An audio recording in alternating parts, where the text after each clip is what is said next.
जब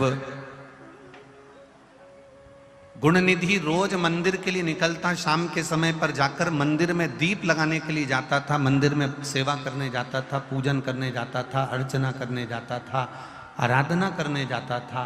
और वो गुणनिधि अपने मित्रों की संगत में पड़ गया।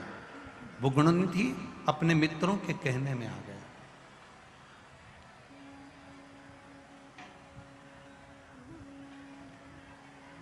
और जब अपने मित्रों की संगत में आया, अपने मित्रों के कहने में आ गया, और मित्रों के कहने में आने पर वो मंदिर जाते जाते अब गलत पथ पर जाने लगा और जुआ खेलने लगा।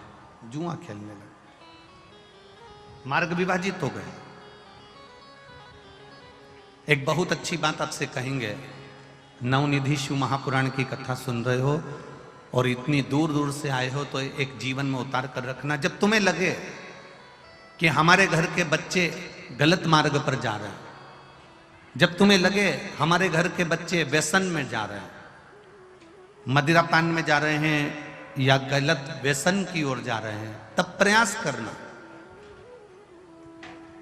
कि एक लोटा जल जब आप देवाधिदेव महादेव को चढ़ाकर आओ तो उस जल में से जब शिवजी को जल चढ़ाओ और उसमें जल चढ़ाने के बाद में थोड़ा सा जल जब आप झेल कर लेकर आओ तो प्रयास करना वो जल, जो व्यक्ति गलत मार्ग पर जा रहा है, जो व्यसन की ओर जा रहा है, जो गलत मार्ग की ओर जा रहा है, शिवजी पे चढ़ा हुआ जल उस व्यक्ति को जरूर पिलाने का प्रयास करना, तो वो मार्ग वापिस गलत छोड़कर अच्छे मार्ग की ओर आ जाए।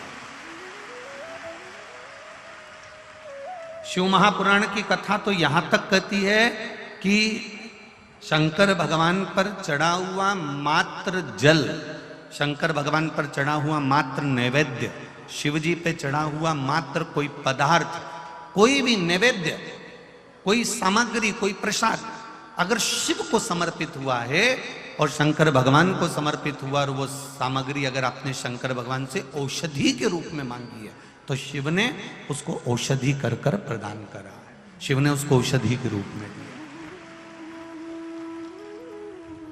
अब कई लोगों के मन में संशय रहता है, गुरुजी कई लोग कहते हैं कि शंकर जी पे चढ़ा हुआ नहीं खाना चाहिए, शिव जी को चढ़ा हुआ तो बैरागी का होता है, त्यागी का होता है, वानप्रस्थी का होता है, जिसने अपना घर परिवार सब छोड़ दिया उसका होता है।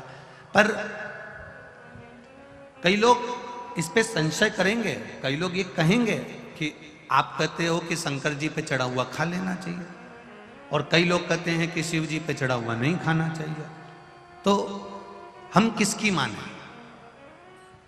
हम मानते हैं कि लोग कहेंगे कि शंकर जी पे चढ़ा हुआ नहीं खाना चाहिए, पर आप शंकर जी पे चढ़ा हुआ क्या कहकर मांग रहे हो कि इसको औषधि कर दो। क्या कर दो? इसको औषधि कर दो। प्रभु मेरे शरीर में ये रोग है, मेरे शरीर में ये तकलीफ है, मुझे ये कष्ट है, आप इसको अमृत कर दो, इसको औषधि कर दो। एक पत्र आया है, बड़ा सुंदर पत्र है।